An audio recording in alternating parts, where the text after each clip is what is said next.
So first, I'd like to say Aquaba to everyone who's on Yeah, to the Yeah, Nana. to all our ancestors and to the Abosun who've given us this opportunity to gather and to fellowship and to learn from one another. So this conversation about the importance of the elders kind of derived from the last conversation that we were having in reference to the culture in general. Um, so I wanted to, as I've been around and I'm looking and seeing things, my question is the value that we have of our elders. So I look at a comb in America as it is now, and I realize that the majority of the pioneers who've been burning the road and cutting the path are pretty much all in their 70s or close to their 70s and about to become octogenarians, right? So the question for me is like, well, what is the legacy? What has been left? What will be left to the younger people that are following in this path? And is this just to die out of all the work that's been put into this, out of all the struggles? And so I've spoken several times about like legacy planning, like what does that look like? Who becomes the next leader? So, as many of you are aware, in the culture is very structured. As a matrilineal clan, and once somebody dies, this is the person that comes over. I mean, we have all those things. So here in America, we are young, we're babies, we're still crawling in terms of dealing with the culture when you're comparing something that's thousands of years old, it's ancient, time memorial, and has been structured in a way that continues to perpetuate itself. So the question here is in America, how do we continue to perpetuate ourselves? So most of the people in this on this call are familiar or are interested, if nothing else, or are practitioners of Akom and probably in particular Akan traditions and belief. So my question is, what are we doing, or what are the elders doing to make sure or to ensure that all of their efforts is not in vain? All right. So that's the framework of this conversation. Is there any questions? So No. Mm-mm. what I've done, I've invited the council members of the Council of Elders. So there are actually two that I invited, was B and Kabia, which is the Council of Elders that we helped form, the Comcasi helped form, and then we had the Pan African Council of Elders, this was in Washington, D.C. So we asked for a member from that Council of Elders to be on as a representative. And then I reached out to Nana Kwesi Ajuman and Nana Adjua Opari Monifa Busia to also be a part of this conversation. So the reason that I asked them to join is again because they are pretty much founding members. They've been around for a very, very long time, and they have all the secrets, all the dirt, all the very. They know all the bones are. Well, at least I think they know all the bones are. But nonetheless, they've been around and they're pioneers in this. In this. So I wanted to have those voices as well. I also invited Nana Kwabena Brown, who is, I think he's a member of all three council of elders. So I guess he kind of represents them as well, which is the council of elders that was established by um, the Latte Council. I'm sorry, I'm drawing a blank right now on the name. Excuse me. So again, wanted to have this conversation in terms of being able to understand where are we going and where do we want to go? What is the legacy that the Council of Elders or the elders in general want to leave for us, meaning the younger generation? So I don't know if I could really consider myself a young person anymore. I'm 56, so I'm like, I don't know. You're young. I'm getting You're young. I'm getting up there. So, I'm thinking about my children and their legacy and what I'm gonna leave for them at this stage in my life. Yeah. But um, having said that, what I will do is I will kind of like open it up, so that we can actually start having this discussion. So what I would like to do is Sure. I don't know who's the most senior out of our panelists. So I would ask that the first, who's the most senior, so you guys know who's the most senior amongst yourselves, be able to speak first, and then we'll go to the next person, next person, next person, and we'll start the dialogue like that. Is that okay? Well, I don't know everybody's age, so I mean, I'm pretty sure people have been here before me, and I don't know that we really need to. I don't think we really need to go in chronological age order Okay. or experience order, but Well, that's I my mean, opinion. I'm just trying to provide structure, but hey, I'm game for whatever works. So now, LaQuasi, since you jumped in, why don't you go first? Yeah, well, I mean, I guess to start with, I think what everybody's doing is what certainly needs to be done. I mean, I think that a comb and a comb culture, anyway, a comb tradition is flourishing in that younger people are pursuing it and appear to be embracing it and owning it and promoting it at least within their communities. I mean, that's what I see. And so I'm pleased to see that, and I'm proud to see that, and I'm happy to see that. But I know that it's never done without. Uh, Hello? Go ahead. It's not a problem, LeBron. I'll get it. Oh, oh, yeah. It's never done without a challenge. It never has been. It's always a challenge because of the environment that we live in. Somebody is But not for. I think that what we're hoping for is to see it expand, to see it reach more people, and to have channels and vehicles through which people, even if they're not pursuing a comb, they're recognizing and appreciating it, or recognizing and appreciating its role in terms of having aspects of the culture, knowledge of the culture, um, take root in their lives and in the lives of their families for their children and grandchildren's sake. So, I mean, I guess on one level, that's what I see happening, and I think that that's a good thing, and I think that we do it with the aid of Diabo Sum and Samanfo, who tend to support us and are often the wind beneath our wings to help us get through the challenges that we face.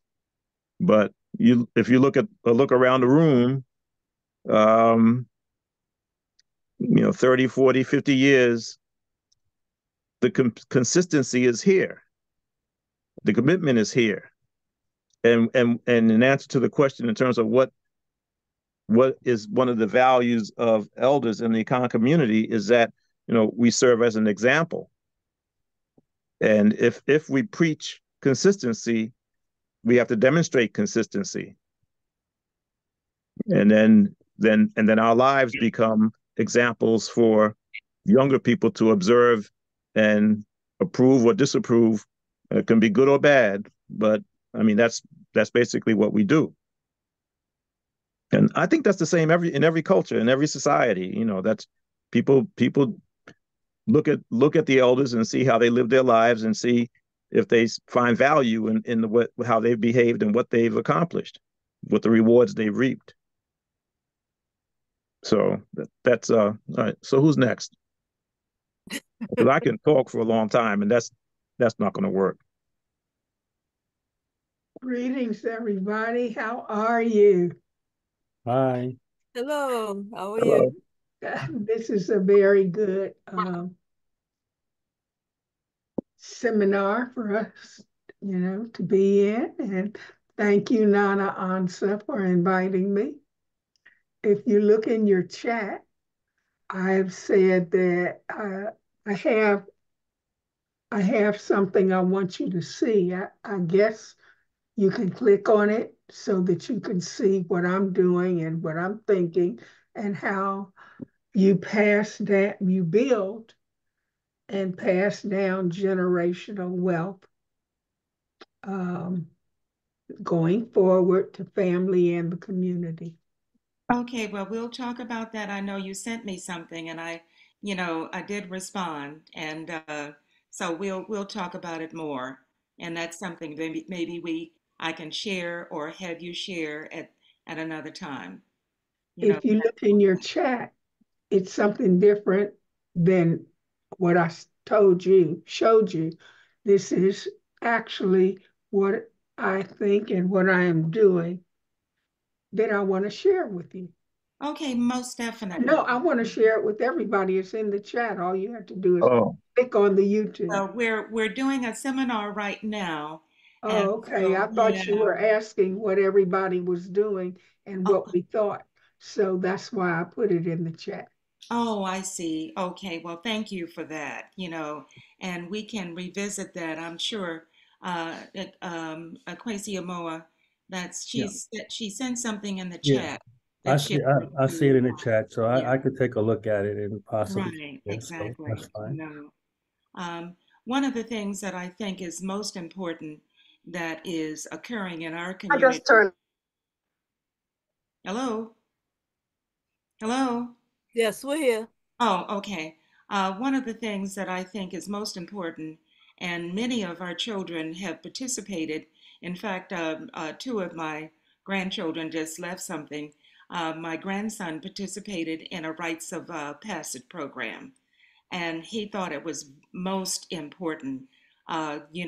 What he gained in insight into how to become a young man. I know my granddaughter is going to participate in our puberty rites, in August. And so the more we get our children involved in our rites of passages program, I think it's an indelible aspect of who we are and the customs and traditions that we believe in. I think that's a great idea. I think that's correct. Most definitely, because they're all rights. There are several rights, important rights in terms of our lives as Africans. It started with a birth, then it goes to adulthood, and then many of us, choose to get married. And then, of course, eldership. And eldership is very important because we've lived longer than most people. And, we have experience, longer than most people, than younger people. And so it's most important that, we uphold ourselves in the community. So, Kwesi, like you said, it's most important for them to see us. I know I served as the co-chair for the DC Pan African Council of Elders, the DC Pan African Council of Elders for 3 years. And in fact, Nana Entia and Baba Kofi are now the current co-chairs of, and we like to extend ourselves to the community. So whenever there is an event, we always like to show up to support them. We have had several years ago, we invited a large number of young people to one of our events, where they gave us an idea of what they were doing and how we can support them.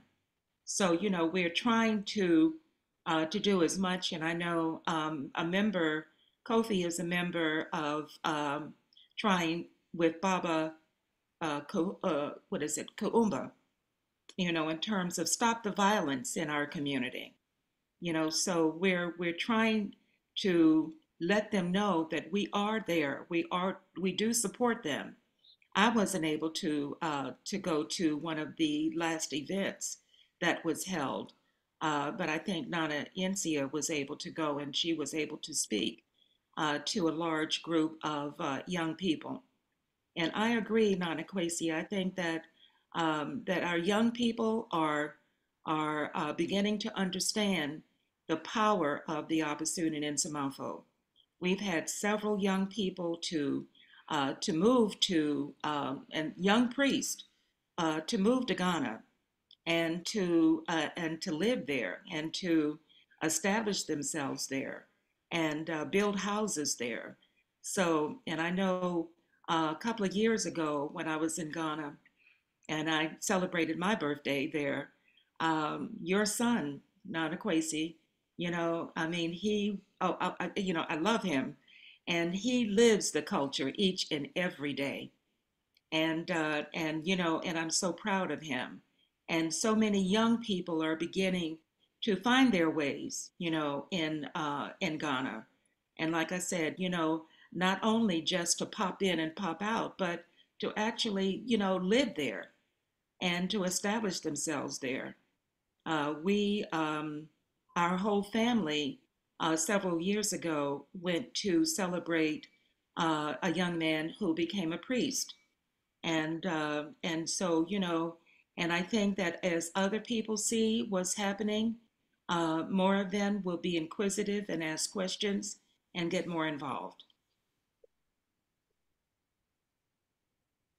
I think you're right. Yeah. Quasi, are you still there? Yes, I'm here. Oh, okay. I know you brought the topic. You can also participate. Yes. I'm here, so but I'm waiting for everybody else to say their stuff. Then I'll start asking some questions. I have questions. I'm writing questions as you're talking. Okay. Okay. Well, I just don't want to be the old, not crazy and I talking, but there are several things that are that I would think are benefit, in terms of as we grow, older. One is wisdom, and that's a very big part of getting older. And it doesn't say that every person who gets older doesn't espouse, wisdom. But I would like to think that the people that we know are in that position, the various council of elders, in order to be a member of our council of elders, we have to be vetted, in the community, and and who we are, what we have done, what kind of institutions we belong to, those kind of things are very important. Mama Benita is also a member of the DC, Washington, DC Pan African Council of Elders. Okay, Nana Kwame Brown, what do you got? I just, first of all, honored to be in the presence of all those who are on, people who I really, really love, admire, and respect.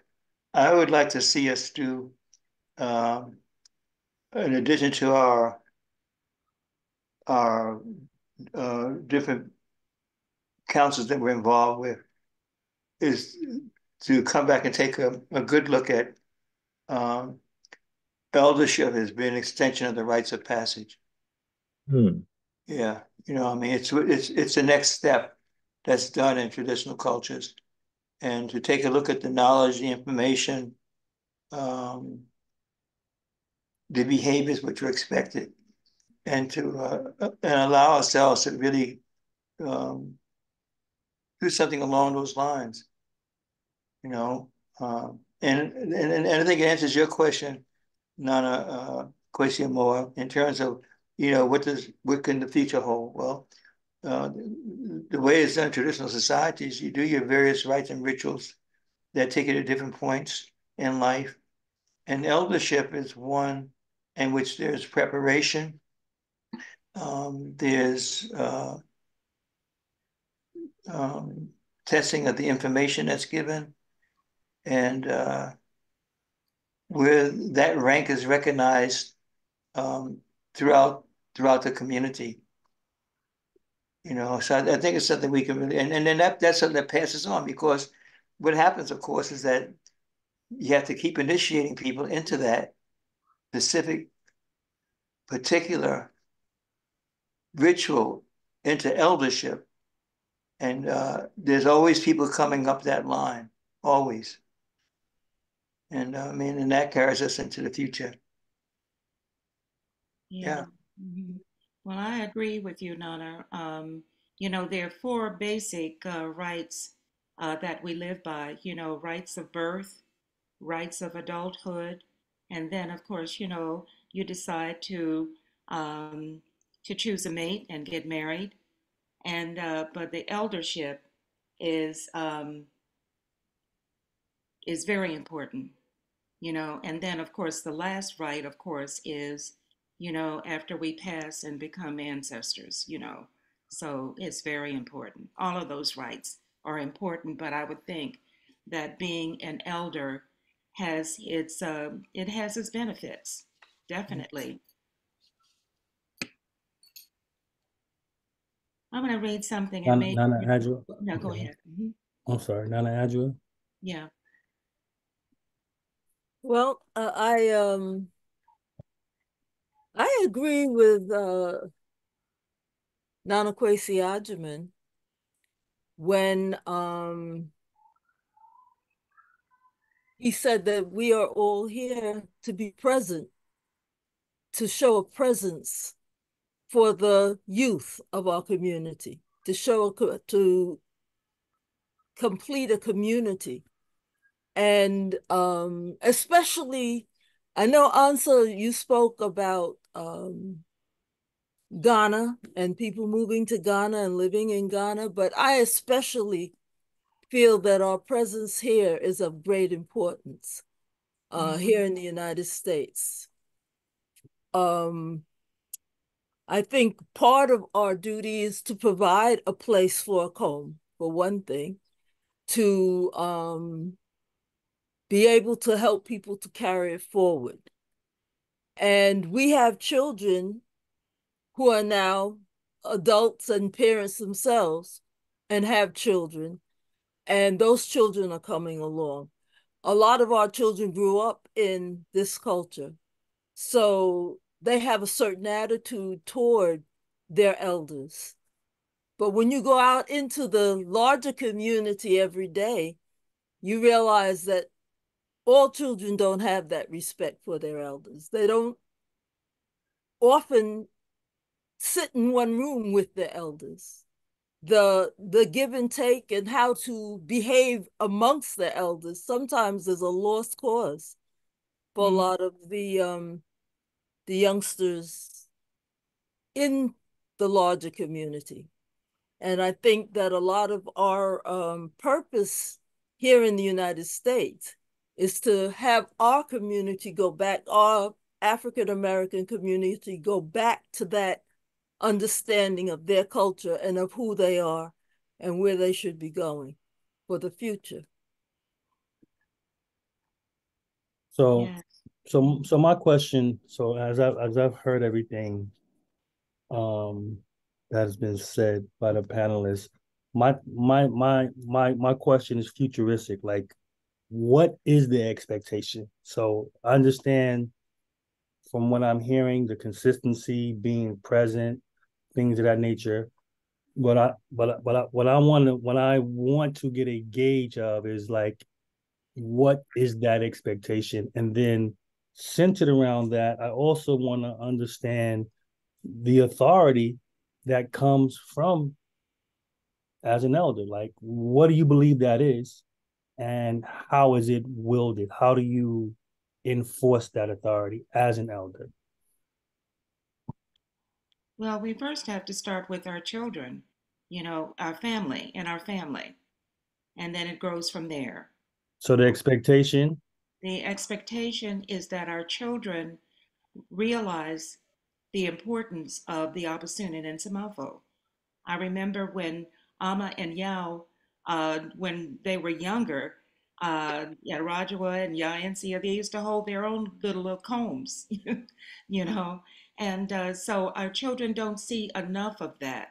And so we really have to make sure that, and we also have to give them roles. You know, we also have to, to say, as you grow into adulthood, um, we would like for you to take on, certain roles in our community.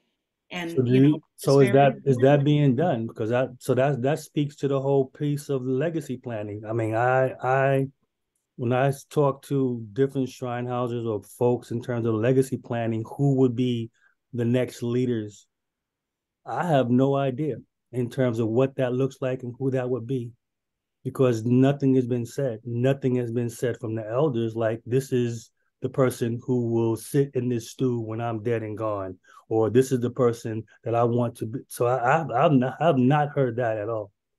So again, it speaks to this expectation. So we want our children to do well, definitely, without a question. And I think that's only human nature. Who wouldn't want their prodigy to do well? But as a community here in America, us who call ourselves practicing the traditions of a comb here, what does that look like? Who becomes so that's what I'm saying, the expectation. So you're saying you start with your family, but as a broader community, the Council of Elders is not just for their family, they're for the broader community.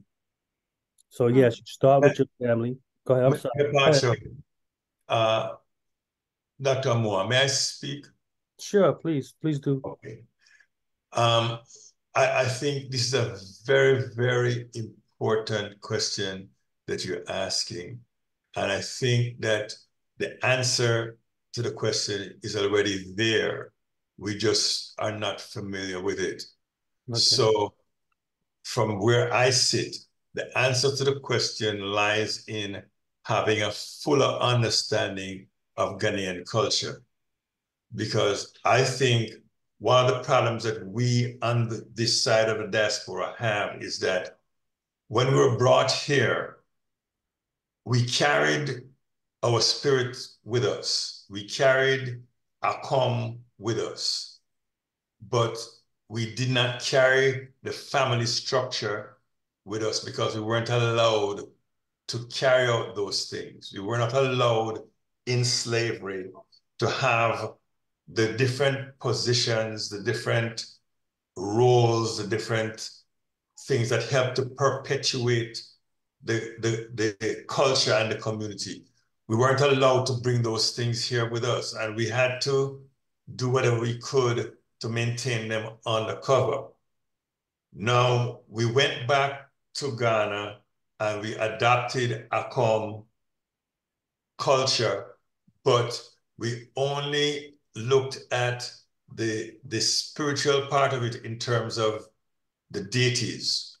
We didn't look at the spiritual part of it in terms of the ancestors and how the ancestral tradition fits in with the deities. So, Mepacho, it was explained to me by elders there that essentially, if you only have the white stool, which is Akom, which is the priesthood, and you don't have a good working black stool, then there's imbalance because it is within the context of the black stool that all of those ancestral things get passed down. All of those roles get cemented that strengthen the culture and make the culture long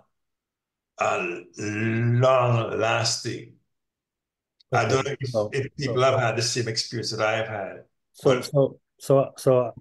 I understand that, but most of us here that practice Akom are not blood related. We are all affiliate.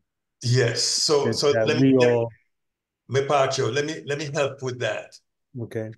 We have an idea that we have to be blood related in order to be family. And if you look at historically how it has been in the continent. People who were of a certain character were sometimes allowed to become a part of family. Mm-hmm. And once they became a part of family, they became a part of family. So Mm-hmm. nobody looked and said, okay, this person only joined the family 100 years ago, and so they're not really part of the family. They became a part of the family. So that being said, we're in a place where we can choose our family here, and we can choose to put the structures in place and replicate the things that have been taken away from us over the years that have immense value to our longevity and our being able to function in a complete way. So again, and I agree. So I agree with what you're saying, that we do have that ability. But as I look outward, I don't see that planning, that legacy planning in terms of you are the person who would sit on this stool and take over this function from me as an elder when within our family that we Yes. created. So, So again, so yes, I agree that could be done. because we don't have an understanding of the family structure, then the things that put those things into place, we have not put those things into place when we practice Akam. We Right, so look at it mainly just in terms of, okay, let us train priests. okay. And we don't pay attention to the other side of it, where, okay, these priests have come in. How are they going to connect with the family? How can we form a family unit, have a head of family who then appoints various people to various roles in the family to maintain the family through time? Okay, I get you, but Okay. Pacho, Ayesua, she has a hand raised, so go please speak, unmute yourself. Yes. Can you hear me? Yes, we can. Oh, Nana Pacho, to everyone. And Nana Nana Ajwa, Nana Insia, and all the Nanas. One of my questions is, we talk about legacy planning, but does that even happen? Like in a Khan culture, do you go to Ghana and do they say, Nana, Yesu, you're going to be next? I mean, the Nana that just passed away, there was no announcement of who's coming next years ago, Yeah, but right? so no, I mean, so I'm in just saying, Ghana, just in the culture and theory. Now I understand what you're saying in theory of, people are leaving, and we should have a plan, and I totally agree with you on that. But who's to say that we are the culture? The way I see it is that some things are said and not said, right? So it could be discussions that are happening that when it comes, it'll come, or there's no planning altogether. So I don't know if you'll get it in a public forum or not, is what I'm saying. okay. So in Ghana, to answer your question, yeah, they don't do quote unquote legacy planning because, like Nana was saying, it's already a built-in system. They already know what's going to happen when X, Y, and Z dies. It's a maternal system, how things are passed. The shrine picking someone to sit on that stool once that Okonfo leaves. They already have a system in place. So he's absolutely correct in the sense that we do not understand the system. We don't understand what's there, and we are only focusing on the aspect of a comb or the shrines and the deities. But a comb is way more than just the shrines. Those Okay, Quincy, ancestors. Mhm. Oh, I'm sorry. Go Okay, ahead, Nana. I'll give you a prime example.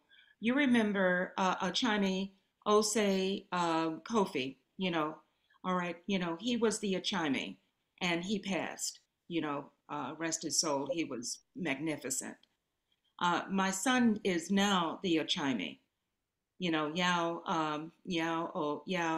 Paciaja.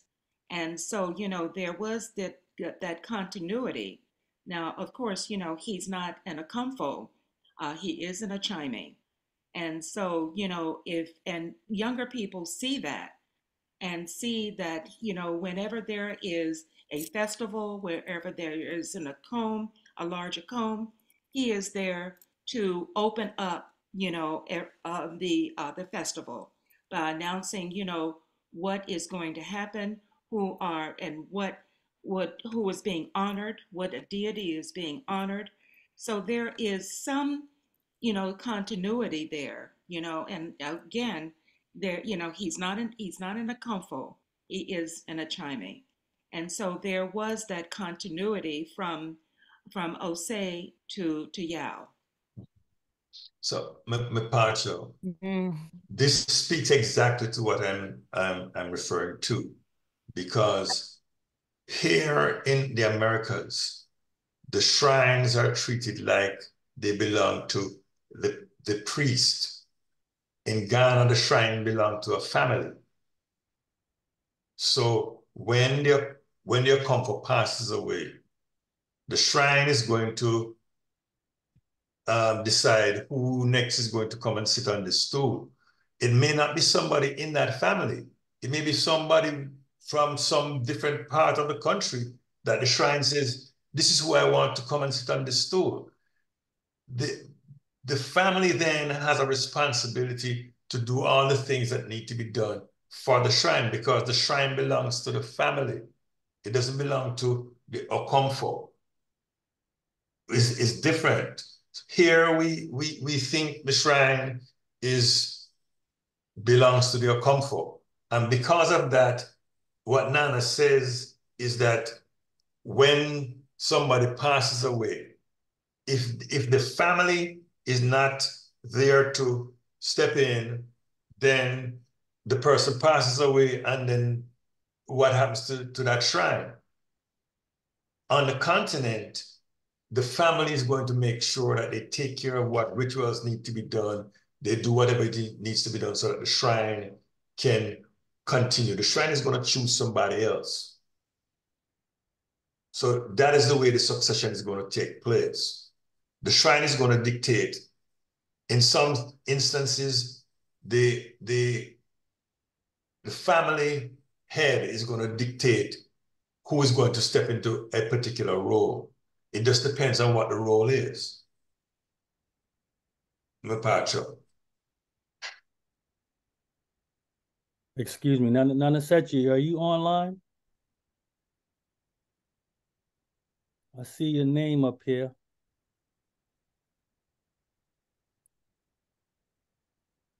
Okay, I guess not. All right, I'm sorry. Anybody else wanted to say interject? Yeah, Mpacho. I think that what you just said, Nana, is that Nana Mena? No, this is Nana Kojo. Nana Mena is Nana Kojo. Okay. Yeah, it's true. I mean, we're new, they're old. So, the network that has grown up and the traditions that have grown up over thousands of years, we don't have that here.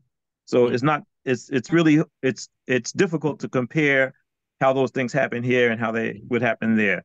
So, and I've seen certain instances where they occurred, and families do own shrines, but here families don't really own shrines, because the way Akomfos are chosen here and trained here and practice here is pretty much that they're the ones who own those shrines.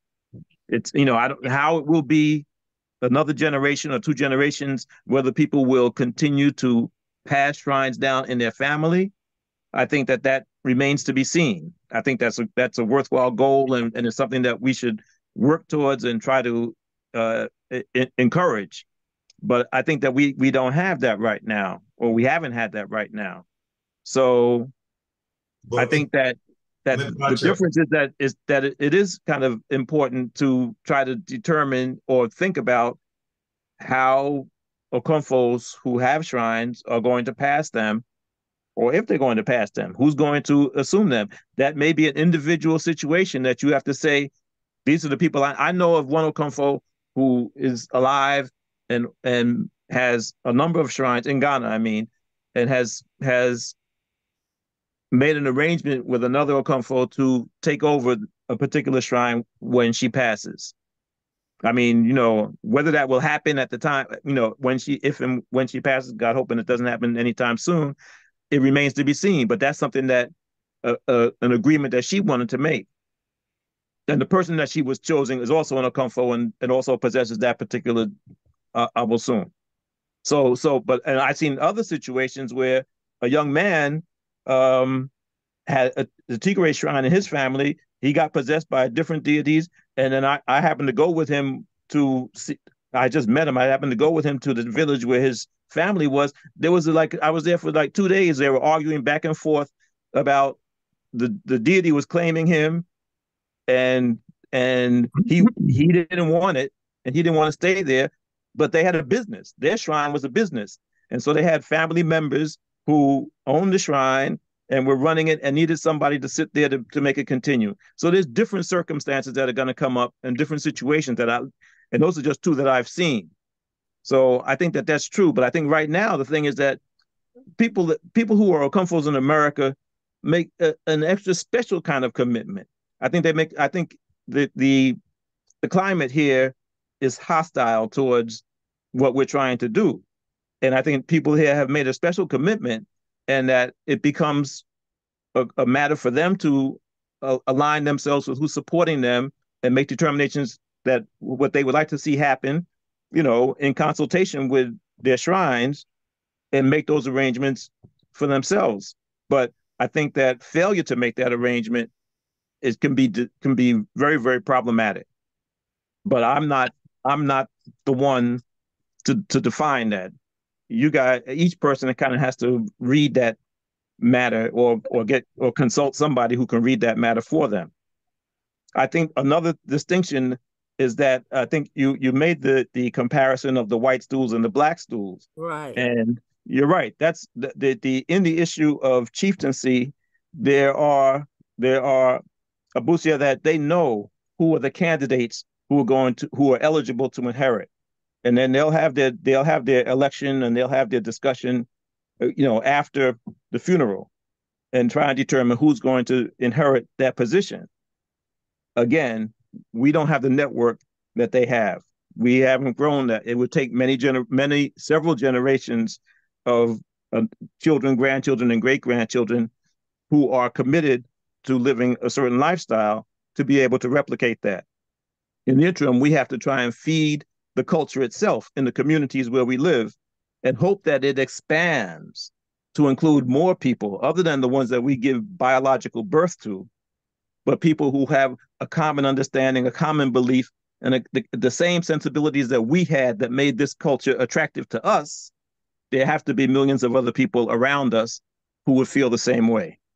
Absolutely. And I think that if we don't do that, we're failing to recognize who the competition is, because the competition is in social media and other kinds of media, and it's in the dominant culture, which has been very aggressive against traditional African culture for generations, for centuries, and continues to be. That's right. That's why rights, our children participating in rights, Mipacho, I'm sorry. That's why our children participating in rights is so very important. And, and as they participate in rights, they then, encourage other people, their peers to participate in rights. And so, the rights program is phenomenal. And I have seen how it has really changed, the perspective on some of our young people. And I agree, Nana Adjoa, we do have to, I talked about our young people going to Ghana, but we're still here. And, and our children are still here. Excuse me, I'm on the Zoom. Oh, is Mama down there? No, I apologize.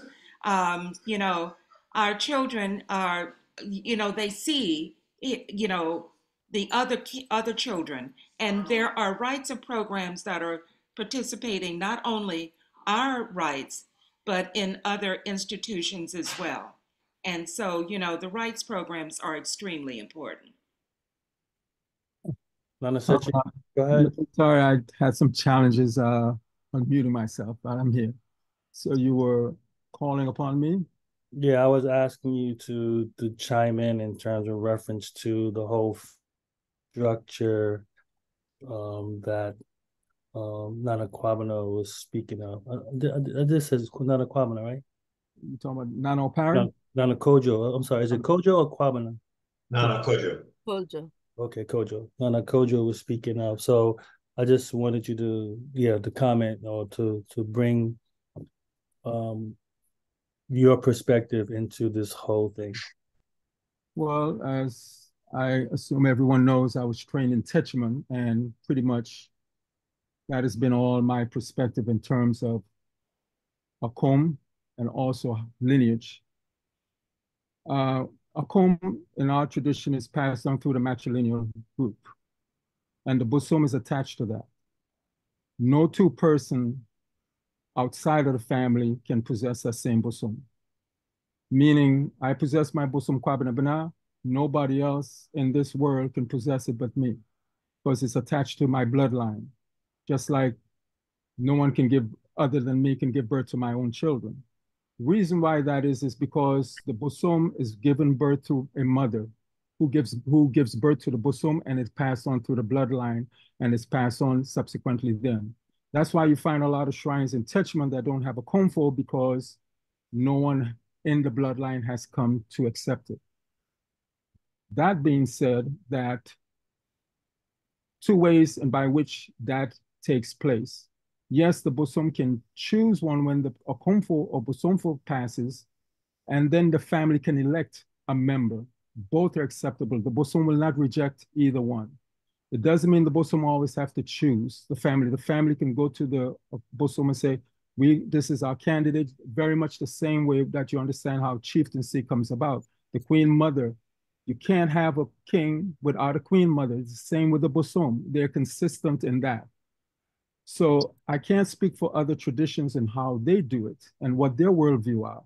But I know among the Bono, there's no exception to those rules. It is part of your bloodline. There's no one outside. The queen mother can't go outside and find a stranger and give them the chieftaincy and break the lineage of the tradition. It does not exist that way among the Bono people. It's the same with the Bosom.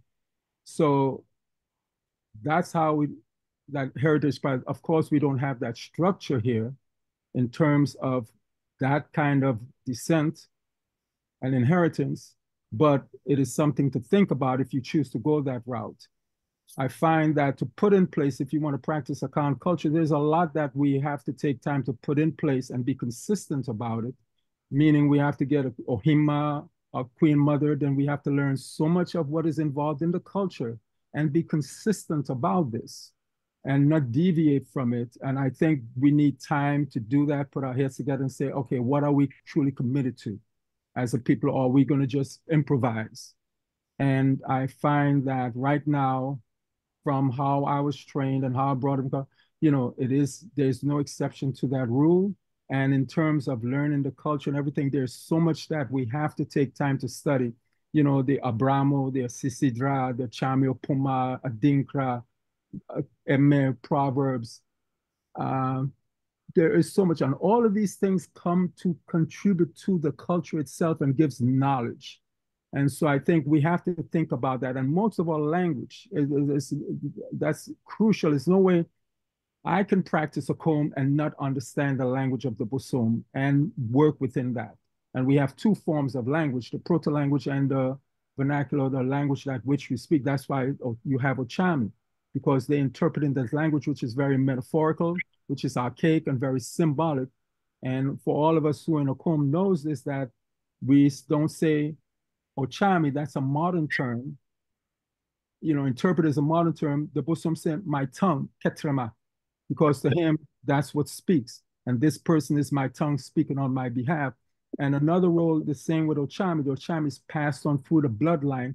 And a lot of times, if not all the times, the Ochami is the one who can inherit the Bosom because they're trained alongside the Akomfo and they're all part of the family. So Akom is a family affair.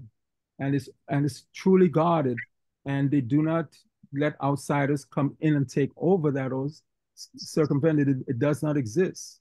And again, it depends on how you want to practice Akom. I think you can adapt it to whatever vision you want to. It's that flexible. You can create the bricks, and once the cement's inlaid and it's hard to tear it down. And then when you tear it down, it's hard to build back up. Because I know they asked me when I went there, and everyone knows I was trained for 2 years in the Lati tradition, and they feed the bosom yam and palm oil and yam. And I went there, I said, that's how I feed my bosom. I said, we don't feed our bosoms like that. But if you want to, we'll feed it that way, but it has to remain outside of our shrine room. I said, what? He said, yeah. I said, so I made a conscious choice. I want to set my bosom on a path. That means I want to set everything on that path and be consistent with it. Same thing with taboos and all of that. And there's no deviation from it. So I don't know if that makes any sense, but I think families first. And we have to understand the role of family and inheritance through the family and world through the bloodline, because the nature of the bosom is to come and help not just the community and other people, but the family, and help us navigate in this world. And the family is important. That's why there's so many bosoms in family that inherited, and Abusia Bako, Moja Bako. So the thing that I was trying to get at. So thank you, Nana, for that. In terms of structure, in terms of the Council of Elders, the elders in the community, your vision for what this looks like. So listen to Nana Kwesi, you saying, well, it's an individual thing. The Konfo has his family, and how he decides to do it, it really becomes back going to him. But as the elders in the community who have some weight in terms of structuring this thing, you have a vision of what this could look like or be like, and have some direction in terms of how that could be formed. So, for example, if the elders are saying, hey, you young people, this is Akom. This is what we've done so far in Akom. Now you guys need to take it to the next level. You need to bring this element into Akom. You need to bring this element into this. So like Nana Kojo was saying about the family structure, each family having a Busia Panyin as one thing, a queen mother, a king, whatever. So that's what I'm saying, the expectation, and as Nana Kwesi has said, we're up against the system. We got social media that we're fighting with, and all the other isms of this society that we're dealing with. But the elders who have been consistently around for the last 50-something years plus in terms of dealing with this, they have a vision, or they can at least guide and say, these are the things that you guys, you younger folks, need to build upon. Because this is what we've done. We've done all we can do. We chilling right now. We're going to Jamaica and we chilling on the beach. We done.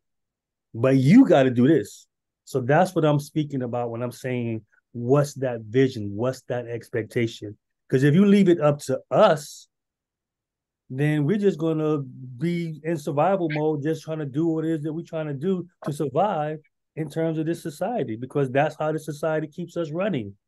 We all get up early in the morning, 9, 7 o'clock, get to work by 9, work to 5, get in 2 hours of traffic, come back home. We on that constant wheel. So that's why I'm speaking, and that's what I'm saying in terms of our elders, the people that we admire, we respect. What is that expectation? What do you want to see happen with this next generation of people?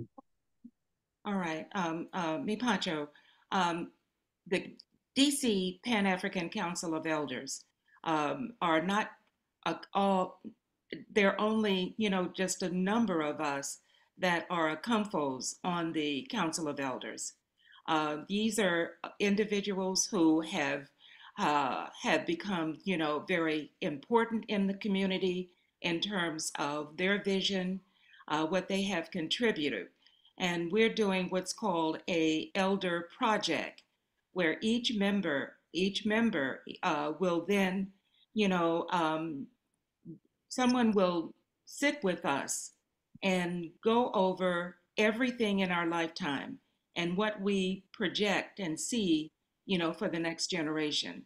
It's called the Elder Project. And, it hasn't been completed. And I'm not sure if all of the members of the council have actually, participated in it. But it is one reason and that we can see that we can hand down to the young people in terms of our vision, what we see for the future, what we see for them. And I agree with Nana Kwesi Agyemang. We are not in Ghana. I agree with Nana Adjua. We're not in Ghana, even though I think that a lot of our young people are going to Ghana and establishing themselves. But we can't, forget those who are already here. And I understand, the way, the stools and the chieftaincies are passed down in Ghana, but we're not in Ghana. Now, one of the aspects that I see is pulling all of the shrine houses together, because there are people who, and I've said this many times before, and I'll say it again. There are many shrine houses all across the United States who have no idea of the history of Akans in America. And that starts out with Nana Yao Perry Deni Zulu the First, and Nana Queer Parabia. And so it's most important because, again, I've had, people to say to me, well, they have no idea, like I said, no idea of the history of cons in America. And it bothers me, it really does. And so, we have to start from there. We have to make sure that, there are so many shrine houses that are doing different things and not following tradition. And so, we've got to get a grasp on that as well. All right, thank you. Maybe I'll show my, no. I just want to give congratulations and kudos to what Nana Answer just said. We can develop our own rites and rituals here in America. We can do that. And we can do our own training. We don't have any chiefs. We need to set that up. The one thing that Nana Dennis did, he did appoint chiefs. Yes, and we have the ability to do that. We have the ability to appoint chiefs and to also develop a curriculum of what does an elder know, what does an Asafo know, what does an elder know, and let that be like the extension of the rites of passage, that we would take those who would qualify, and elders would not be a function of age, but those who qualify through that process of preparation of being an elder as we define an elder, and that we should develop our own lineages. We should do our own initiation of priests, not priests, but chiefs. For chiefs, we should do that. And then we who are Kompa, we can decide amongst ourselves here in America what our rule of regulation or suggestion is as to how do we pass down our shrines. What is the proper procedure? What would be some of the procedures? And how can we develop something and also to practice it and pass it on? We don't have to go to Africa for that. We have the wherewithal within ourselves to do that. And we have the intelligence. We can do it. Well, I'd like to say also that Nana Kwesi Agyemang is a chief. And yes, he was appointed, also, and so forth. And I agree with you that, we just have to work together, and that has been one of the reasons why, we are still in the position that we're in right now. We sometimes do not work together, and that's what we have to do. And, we have to put away our, our whatever, and come together, because I agree with you. We can come up with structures to build on the politics. Akom is not just the religious part of it, it's the politics, it's everything else. And those things have not been, really formed and put into action as clearly as as it could be. Okay. Departure. So so yes, I agree now. So that working together is a very strong strategy, but as an elder who's been around for a while and been struggling with this working together, what suggestions, and this is for anybody, do we have in terms of working together? How do we get past these differences? It's easy here to ignore the other person because we live all over the place. We're coming together in this forum as volunteers. We're coming here together. We're not in the same town. We don't see each other. We're not going to farm together. So, excuse me. So those suggestions, I mean, we could always talk about theoretical stuff and how, but what's the practical? I Yes. don't mean to cut you, but I what you're saying right now, it's brought to mind something that I've observed also. In Ghana, the shrines, the priests are not in the same town. They travel great distances to support one another when they have functions, and then they benefit from that. And I didn't want to forget something that Ansa had said, but working together is important, and I think that we do a lot of times work together, and we don't give ourselves enough credit for the support that we've been given to each other over the decades. I agree. I But agree with you on that. yeah, Because this right here, what we're doing right now, is a part of working together. And I've seen more and more and more of that in the last 4 or 5 years that I've seen throughout the whole time we've been apart since 1960 something.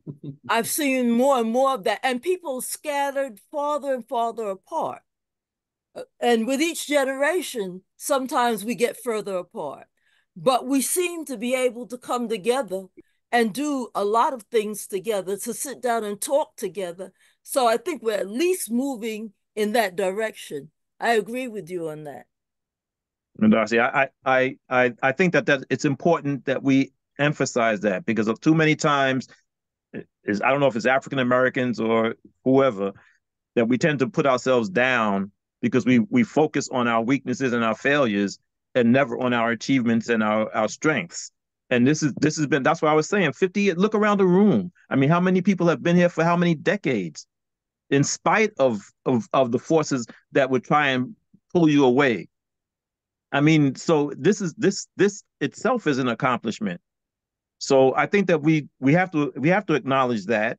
I think that it may be having more functions. One of the things might be that in each shrine, house, or family, let's introduce the people who are supporting you and that are doing things for you. Every time Nana had a function, he introduced everybody that was supporting him and helping him.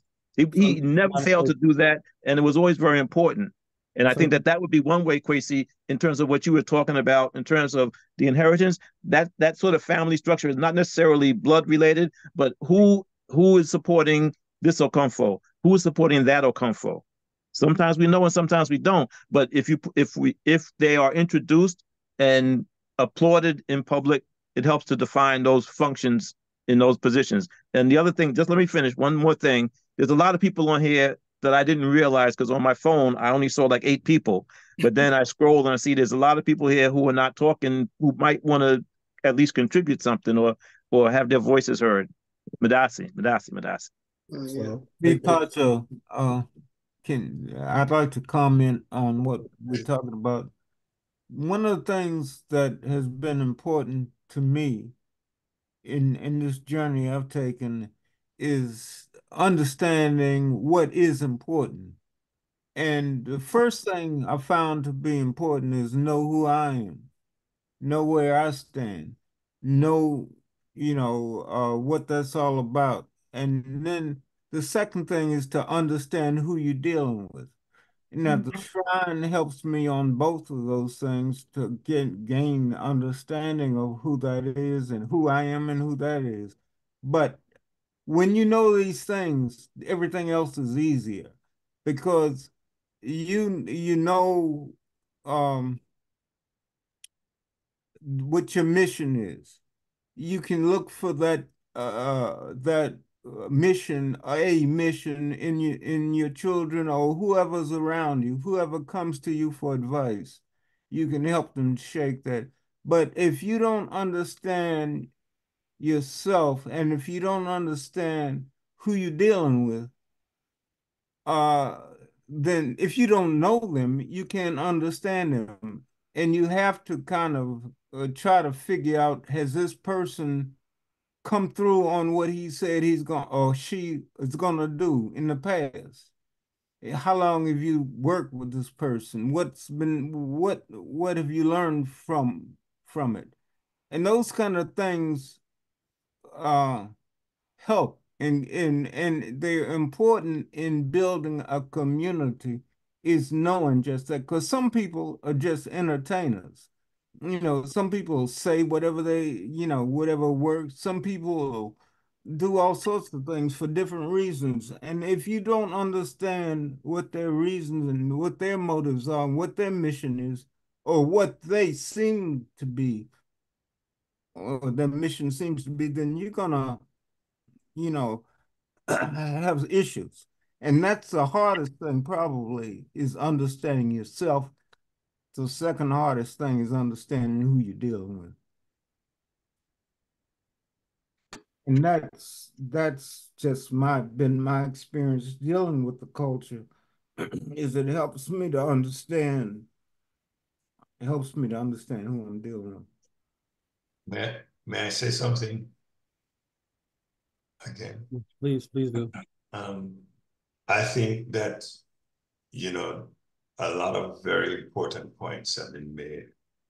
And I think, as one speaker said, we have to give ourselves credit for what we've been able to do under the circumstances in which we've been able to do it. And that is true. I think also the importance of studying the culture behind Akom. I think we don't need to underestimate the importance of that. We need to study, we need to study, we need to study. Because it's only through studying that we can come upon solutions to the problems. One of the things that I've found is that if we look at the deities and we look at this as principles, then when we do things, we don't have to do things in the exact same fashion as they're done in Ghana, but we have to make sure that the underlying principles we maintain. If we do that, then we can be successful, or even more successful than we are now, because it is because of this ability to adapt that our ancestors have been able to survive in this place. And we are able to survive in this place because it's not easy. The other thing I want to say is that I don't think we understand how important a role we have in preserving the culture of our ancestors on the continent, because our support is what has been helping them and will continue to help them. The Abosom have said to us that in some ways, we are the ones who are going to have to learn from them and then in turn teach. Because we have an understanding of the world that a lot of our comfort there don't have, because they've never been in the West.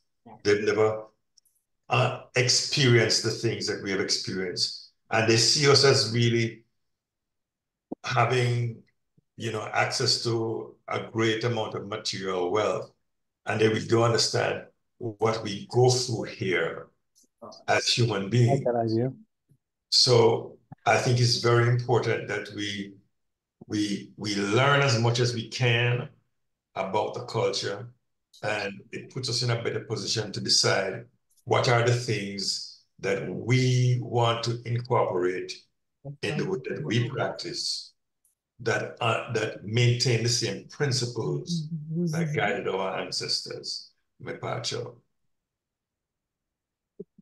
Kwesiamo, I have a question for you. Yes, I'm here. Okay, Combe Kessie.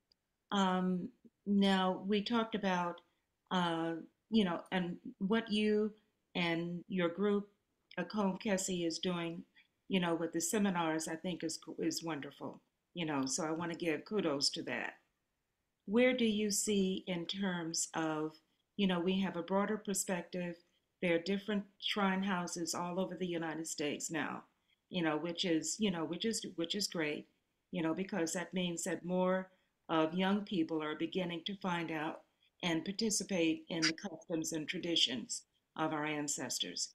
How do you see a Combe Kessie, sort of, how can you say, pulling that all together under so many different houses?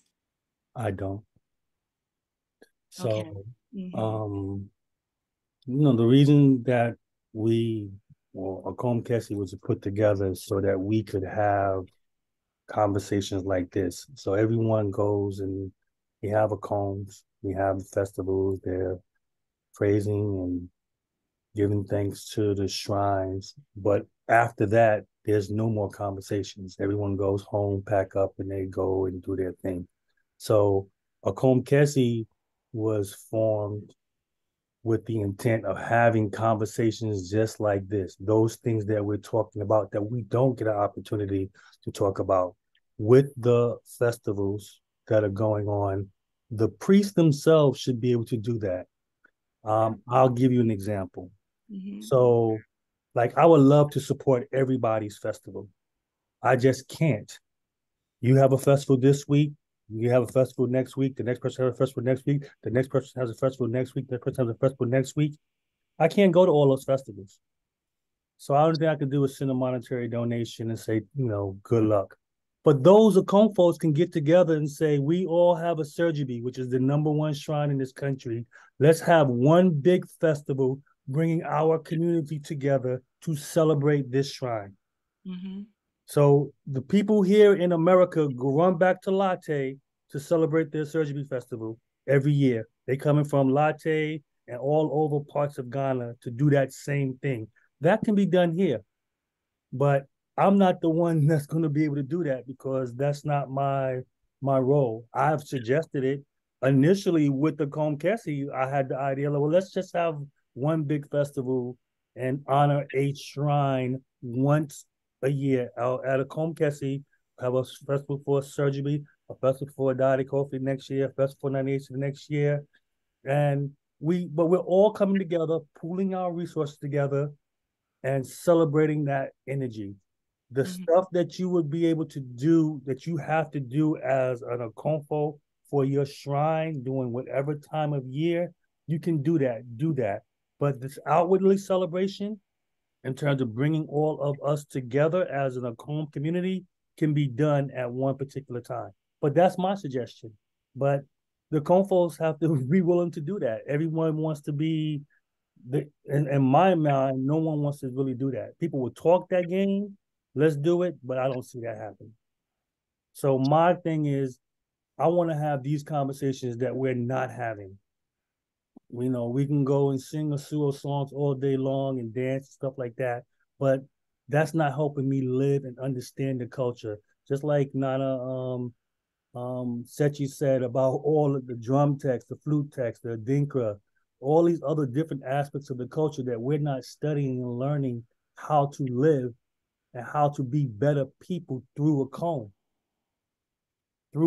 not just going and singing and dancing. So these are the conversations that I'm interested in having as a person sitting here in this chair right now for a Combe Kessie. And the next person that comes, I hope they continue that same thing in terms of having those conversations. Let's have those conversations to improve our lives. The culture is beautiful. It provides a wonderful framework for us to live our lives. But we can't just do it through going to a combs and singing songs. Right. We have to understand these conversations. We have to understand these things. The whole funeral right, burial thing we've been working on for the last 2 years. How should Akonfos be buried here in America? Mm-hmm. They're not buried in cemeteries there. They're buried at their homes. Mm-hmm. So these are the conversations. Does the Confos know that? Do they know that? Do they suppose they're gonna be put straight in the ground? I mean, so there's so many things that we need to understand in terms of doing this, that we need to have those conversations so that we can build ourselves up as individuals and as a community. Okay. So Well, I can suggest, but yeah. people are like, who's Kwesi Amon? Who do he think he is? Well, I'm just one person. thank you for that response. Several years ago, maybe about 15 years ago, we had put on a conference, and it was here in DC. And it was a beautiful conference, and we explored, all aspects of the Akan culture and traditions. And I had suggested that we do the same, because what happens is, we had a wonderful conference and everything, and but I'm not sure we didn't follow up, with another one and another one and another one. And so I think it would be very beneficial, to have another conference and explore exactly, what you have indicated, the whole aspects of a comb, not just, singing and dancing, but how we live each and every day, so that's my suggestion. So just so you understand, this year at a Comcasi, which will be in Washington D.C. in August 4th to the 4th, 5th, and 6th. That's one of the focuses of the culture. Focus of the conference this year is how do we live a comb in America? Mm-hmm. How do we live a comb in America? So that's, what does that look like day to day for someone here who practices traditions? What does that look like? So yes, we are not in Ghana. We are not in Africa. They have a whole nother thing going over there. But for me, as an American-born Black person, what does that look like? And how do I practice that? What does that look like? So we'll have that discussion this Akom Kesi that's coming up, because I think that's important. And I think that's important for us to understand. It's not just going to a Combs as part of wearing Batakari on Sunday and then I'm in a suit and tie on Monday. It's more than that. So, but we will definitely have that discussion in this Akom Kesi that's coming up. So I invite everyone who's on to please join. It's going to be a wonderful event as always, looking to do something great and have some good conversation. Nana Kwesi. Yes. This is Nana Insia, Mipacho Nana Adjua Nana AC. You all are both on. I was just looking at your topic for this evening, why elders are important in the community. Mm-hmm. And I was reflecting over whether or not that question was indeed answered tonight. Not quite sure if it was. I think we touched on it. But in summary, from what the people were sharing, we pretty much would probably all agree that we're important in the community because it's our job to definitely maintain the culture and pass it on. So it's just key. We're supposed to hold it together and make sure it gets passed on so it can continue. And it's maintained through the various rites and rituals and things that people talked about tonight, and things that we were doing. But it leads us right back to, and you brought it up, and I'm bringing it up again, it leads us back to the second aspect of our importance, is passing it on. How are we going to pass it on? And there is no one cookie cutter method at this point here in America. Why? Because there are a number of houses in America who do things differently. We all don't have one standard way in which we do things. So the way that the culture is going to be passed on is going to be a variable. Now, it'd be lovely for us to all be able to come together. But as you pointed out, some of us have been doing this a long time. And, by the grace of the Abasum, we hope there are many more years in front, but there are probably more in back than there are in front. So we may not have time to do all of that coming together and then deciding how we're going to pass it on. So we definitely probably can come to some general things that are important for all of us that we can use in passing it on.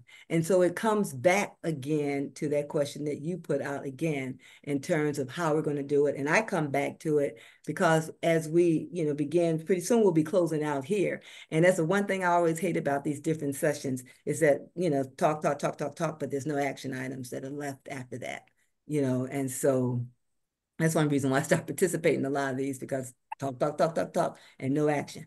And so here we have an action with regards to the elders, and what we're doing is how we are going to pass it on. If nothing more than to go back to our own individual organizations and bring that up for discussion there. How are we passing this on?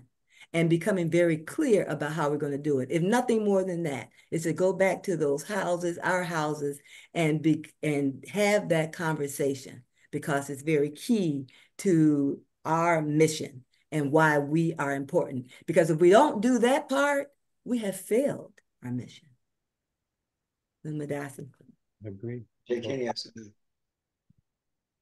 So it's 8:30 right now. So what I like to do is, anybody have anything they would like to say or ask a question of the panelists or elders, or add some value to this conversation? Ray Paltrow. And I'm redundant. We need to define eldership. We need to have an extension of our rites of passage, where elders are trained in the wisdom and knowledge that they are supposed to have. We need to be bold and without any kind of apologies for what we come up with here in America. You need to be very clear on the difference between the chieftaincy and the priesthood. We need to set in terms of the priesthood. We've all been at this for a while. We can define what we think are some of the grounds and some of the things that would assist people in passing on their shrines. Whether somebody agrees with it in Ghana or not, to me, is not important. It's what we decide here. And we have the ability to do that. All we have to do is concretize it after that. That's it. My apologies for being redundant. So Nana Carmen Brown, so you're a part of the Bian Kabia Council of Elders. Is that something that you guys are working on in terms of instituting? You have your own authority. So you don't have to go to Ghana to get that, although they provide a very good framework. So the whole point is for the Council of Elders to be able to make decisions and bring things forth as a result of working. And so things are in place. So is that something that the Council of Elders is working on now, in terms of, even when we put and define what we thought eldership was, is the council working on redefining that?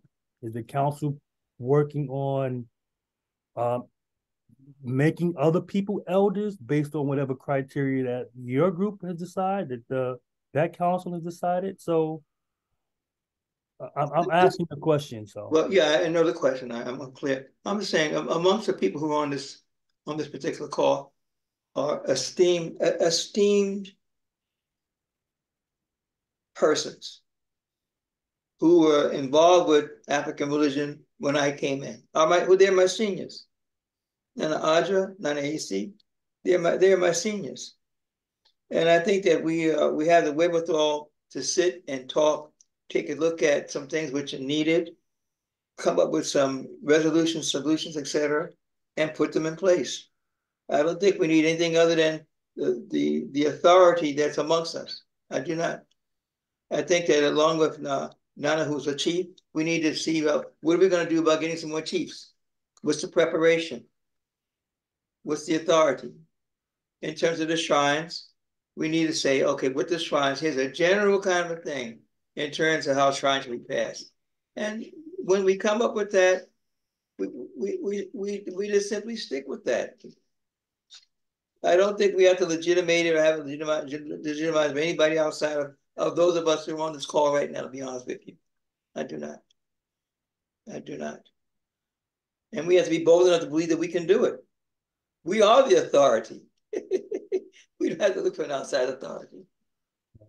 Yeah. And part of rites of passage should be eldership. Mm-hmm. What do we do to prepare ourselves for eldership? And what does it mean to be an elder? Mm-hmm. What does it mean? So that's how I feel about it. You know, well, I agree with everything that everyone has said, you know, and I agree in terms of the description of what is an elder. You know, from what I can see is, you know, a person who has the wisdom, the emotional stability, the you know, that's in the community. And I agree with their council of elders all across the United States. And, you know, we have, you know, talked to some of the other people in terms of who becomes an elder and what is the criteria. The DC Pan-African Council of Elders, we have a very, you know, specific criteria in terms of joining, you know, the Council of Elders in DC, you know, and that can be, you know, shared across the board, you know, but we have worked very, very diligently and very hard over the years in terms of coming up with, you know, the protocol, you know, for joining, you know, our Council of Elders. And I agree with you that, you know, we do have Nana, we have Nana AC, we have Nana Adjua, we have, you know, Nana Kwesi Ajiman, you know, and so we do have those authorities that can push us, you know, to establish a certain things, you know, a certain way of doing things. And the Akom Kesi, like you said, you're having the Akom Kesi where you're going to identify some of those things, you know. So, you know, I agree that the seminars I think are very helpful. However, I do agree with Nanancia is that, you know, what's the call to action? Okay, You know, so where do we go from here? That's a perfect segue. So now I'm asking, what's the call for action? And I will personally follow up on the call to action. What do we want to do? Do we want to do we want to say everyone is going to go back to their respective camps, have that conversation, and then come back and report out as to what those camps were? Is that the call to action? Because that's what I heard Nanancia say when she was mentioning it. So if that's the call to action, then I'll say, okay, fine, we can do that. We can reconvene, say, in 2 weeks and just say, okay, what were the feedbacks from your people or from your house or your organization around this topic? Maybe I don't know. I don't, well, let's put it this way. I think that we who are on here right now are qualified enough to present some calls to action. Okay, and then talk about when and how we're going to get that done. We can do that. There's no reason why we can't do that. It's something that's more than doable, and which the folks who are on here are more than qualified to do. Okay, so it's a matter of doing it. Like I'm saying, and I agree, because many of us are involved in other organizations, you know, where, you know, there has been call to action, and, you know, there has been, you know, and people have responded. So I agree that, you know, we have a brain power, you know, on this call, and it's no reason why we can't do that very same thing that we are involved with other organizations that we can't do for ourselves. So I'm thinking that Kwesi is agreeing with this. He's just asking what it's going to be. And I'm thinking I'm hearing several things, Kwesi, that are on the table with regards to call to action. One, I'm going to do whether or not the group does it or not. in terms of going back to our own organization and really requesting to have that conversation and that dialogue about how we are going to be passing on the culture. Been having it in part, but just again, that's on my table, in terms of one course of action. If that fits other groups, they want to do it, great. But that is a conversation that I know that we definitely need to get started on so that we can come to some resolve about how we're passing on the culture. And, what does that mean? Quace, we always have this thing about what's negotiable and non-negotiable. Those need to be clear in terms of with regards to as we pass on. So that's one thing in terms of a call to action. Maybe there's some other things that other people feel that they need to do, so. Well, Quincy, thank you so much, for this forum. We really appreciate you and everyone that you have worked with to bring forth these seminars. And it gets us to a point where, we do have to begin to ask those questions and come up with solutions to move forward. Thank you. So what I would like to do then is I will try to schedule a part 2 of this. How about that? And what I would ask everybody to do is to invite some young people, meaning your children, family, young people, nieces, nephews, onto this call. And we can, again, have some more of this dialogue in terms of the importance of the elders. And then what does those things look like moving forward? So I agree with Nana Kwabena Brown. You have the authority to do it. You don't need anybody else to tell you what you need to be able to do. You have that authority. So, it's a matter of doing it. So with that said, I'm going to say thank you to everyone who has participated. It is now 8:38, coming out on a Friday. I know you probably want to just relax and enjoy your weekend. So to everyone, I say thank you again for your participation. Next week, we are having another talk with Nana Sechi, who has written a book, Making of a Modern Okonfo. The book is fascinating. If you haven't got it, I recommend that you do get it so you can ask some questions. I think, did I see Yasmin on here? Because I know she texted me about it. Yasmin, you on there? Yasmin, you Yes, there? I'm here. Yes, hi. Yes. Everyone. So yeah, Yeah. could you just give them a little preview of the book, please, for me? I know you read it. Yeah, I read the entire book. Well, it's very thought-provoking, full of information. Just talking about the way the priests are trained in their system, all the medicine, all of the things, all the rituals, the way they do things. And then also for me, it was some of the questions that relate to us in the diaspora versus those born on the continent about how they see us. I thought that was interesting. And not saying I'm not a white person. And I think really it may have originated with white people, but it really should mean foreigners. But anyway, those kind of topics and just how curious and in depth that training is and all that you have to know and really being embraced.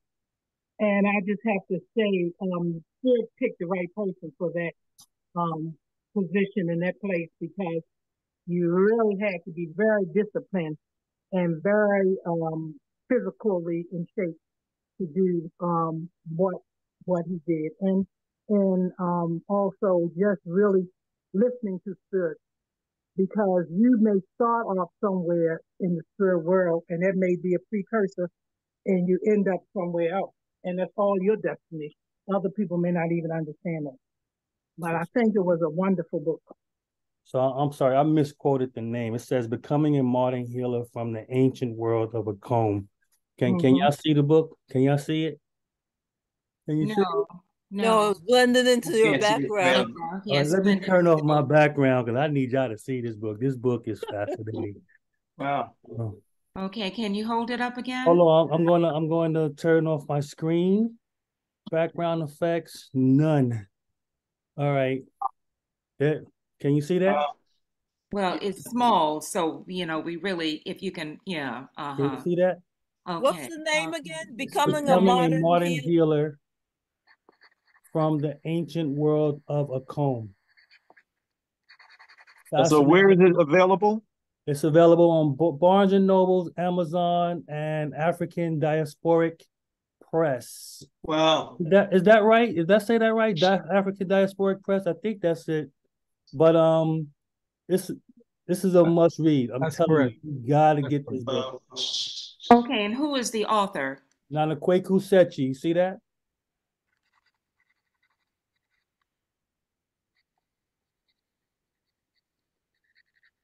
Is that SAATI? Yes, KWAKUSAKYI.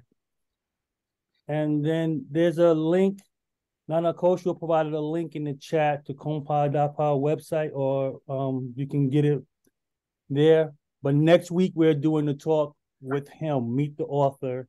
And if you got the book, you have an opportunity to ask him some questions. So, but it's a very good read. So I'm on chapter 5 right now. I'm going to finish it probably in the next couple of days.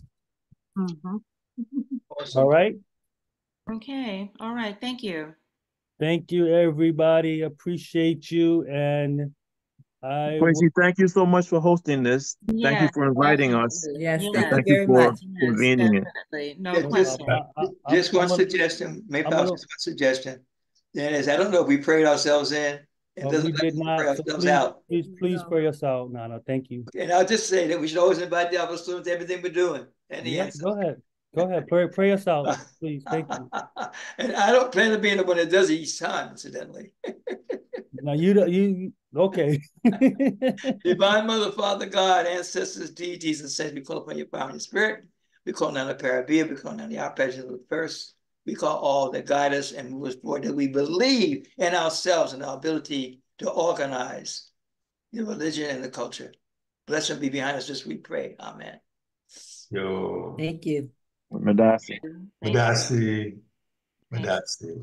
Thank you, everyone, as well. Again, so thank you. Oh, thank you, Kwesi. Thank you so much for inviting us to participate. I appreciate you. Thank you. Good night, everybody. Good night. Good night. Good night.